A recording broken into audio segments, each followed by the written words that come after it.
What is up, everyone? Welcome to another special edition of The Danny Show. I'm your host, Daniel Cody, and this is where I give commentary and reviews on all things wrestling. Thank you guys so much for joining. Before I get started, I would like to send a special shout out to Sandra. Thank you so much for watching this review, and also to all that helped me reach 352. Thank you guys so much. And thank you for that humorous video that I did. It got a lot of views, and I really appreciate that. Thank you guys so much for that. Also, before I get started, I would like to send my deepest thoughts for JoJo, fiance of the late Bray Wyatt, who recently sent a tweet out saying that it's been a month now since Bray Wyatt has passed away, and to many of us, it's still hard to believe.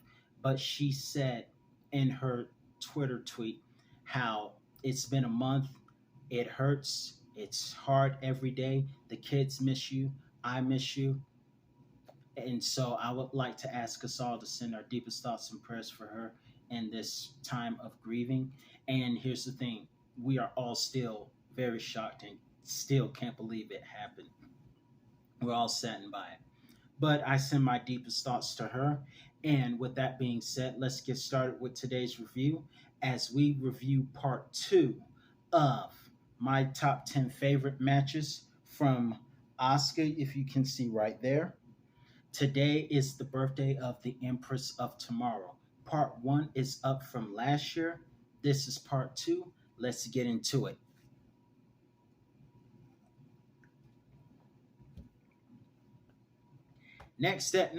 First at number 10, we're gonna start with Asuka versus Zelina Vega at Clash of Champions 2020. Now, in the last place card, I had an option between Zelina and Nia Jax from NXT's The End. I'm gonna choose Zelina because I like her more. Not in a lustful way, but I just think she's more cooler. Not to say that Nia's not cool. I'm just saying that Zelina's more cooler to me, and I like her more. But in any event, Zelina Vega versus Asuka. This was Zelina's big time push, and she didn't waste any time going for, at the time, Raw Women's Champion Asuka.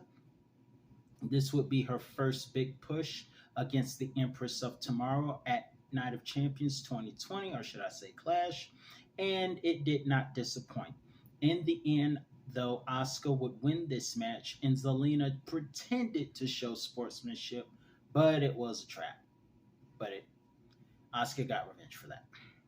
Next at number 9, we have NXT TakeOver Respect with Asuka's debut against Dana Brooke. And this was the night where the undefeated streak started. It would start against her as Emma watched Asuka defeat Dana. And fun fact, Asuka surpassed Goldberg. That's right. Goldberg was once undefeated in the late 90s in WCW, but Asuka had a winning streak that lasted way longer. So how about that for a change? Next at number 8, we had the recent match, but in a losing effort against Io Sky for the SmackDown Women's Championship. This match was built as a dream match. And to be honest with you guys, I was assuming that because this is SmackDown and not a pay-per-view, that they were not going to have a clear, decisive winner, that something was going to happen, and Charlotte and Bayley, Michael Cole, the one, by the way, Bayley likes Michael Cole. I don't care what anyone says. But by the way, I thought they were going to fight on the outside and it was going to spill to the ring and the ref was going to rule a double DQ and the match was going to be stopped right there. However, such was not to be.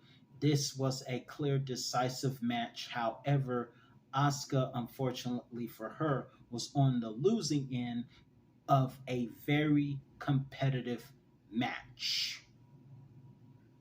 At number 7, we have Asuka versus Sasha Banks, now known as Mercedes Moné in New Japan, ironically. Asuka is from Osaka, Japan, and ironically, Mercedes, formerly known as Sasha Banks, is a New Japan pro wrestler, and rumor has it will be going to AEW. But these two, Sasha and Asuka, had a match on Monday Night Raw 24 hours after the Royal Rumble 2018, which Asuka won. Also, it was the night that Sasha almost won the Rumble, going the distance from one to near the end. But this match was a very hard hitting affair where we saw a few submission holds. Asuka had to be very resilient, overcoming the bank statement a number of times. We also would see Asuka win the match using her Asuka's almost chicken wing lock. I think she calls it the Asuka lock. And the Asuka lock would make the boss tap out.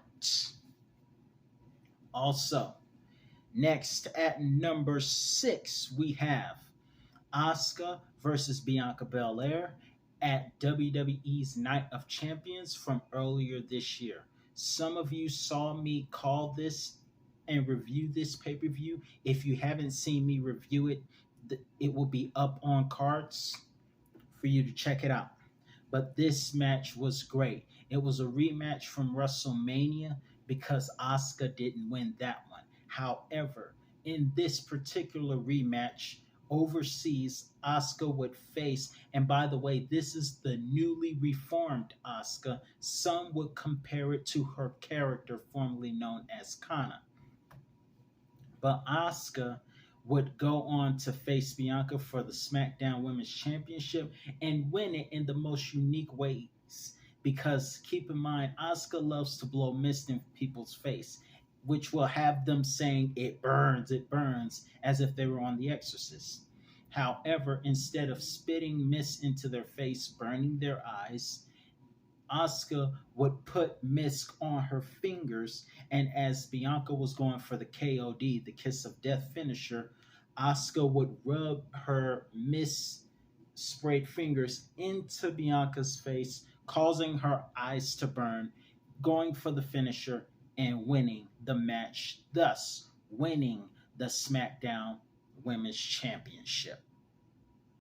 Next at number 5, we have Asuka versus the self professed role model, the person who is for some reason sexually obsessed with Michael Cole, Bailey.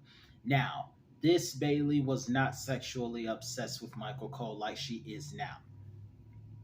But nonetheless, this match between Asuka and Bailey would take place at NXT TakeOver Dallas, and this was a pretty good match in itself. Though Brooklyn was the better version of their rivalry match, this was the start of it. And this was the match where Asuka would win the NXT Women's Championship from then champion Bailey using her Asuka lock, putting the role model, the self professed role model at the time, to sleep.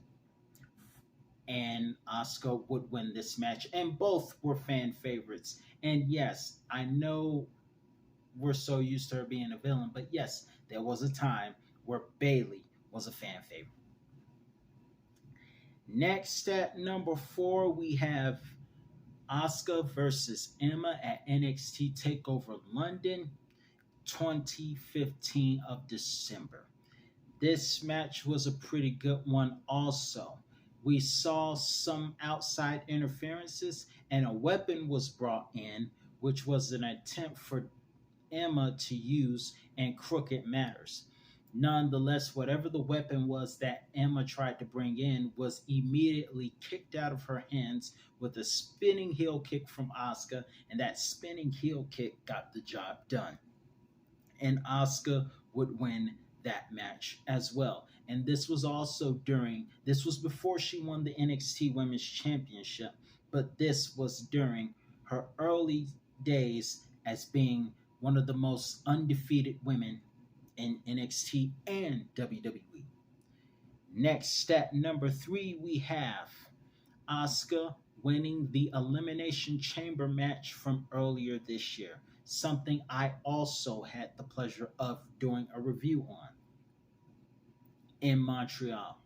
This was a women's elimination match to determine who would eventually face Bianca Belair at WrestleMania. It consists of herself, Carmella, WWE's tallest goddess, Raquel, Liv Morgan, as well as who else? I forgot. There was a couple of others in there as well, but none of them were ready for Asuka. Now, Asuka did get assists in eliminating three people.